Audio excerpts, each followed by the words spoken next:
কেউ কেউ সোশ্যাল মিডিয়ায় একটা গান দাদা গো রাস্তাঘাটের হাল ফিরাইয়া দাও, ও শঙ্কর দাদা গো রাস্তাঘাটের হাল ফিরাইয়া দাও।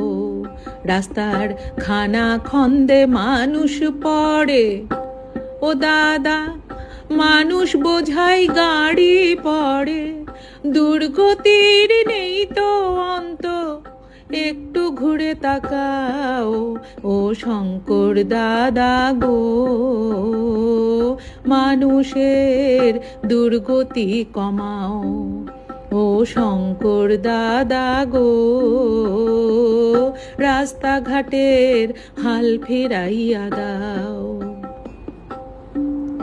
পঞ্চায়েত প্রধান আছে, পঞ্চায়েতের সদস্য আছেন, আমাদের এই অঞ্চলের মণ্ডলের প্রেসিডেন্ট আছেন। গতকাল আমাকে কেউ কেউ সোশ্যাল মিডিয়ায় একটা গান কেউ করেছেন এবং সেটা আমাকে পাঠান। তো সেই দিদিকেও ধন্যবাদ, হয়তো সেই গানটা চোখে পড়ার পরে তো আমি আজকে এসছি। আসার আমার একটা ইচ্ছে ছিল যে সত্যি দেখুন রাস্তাঘাট ভেঙে যাতা অবস্থা হয়েছে।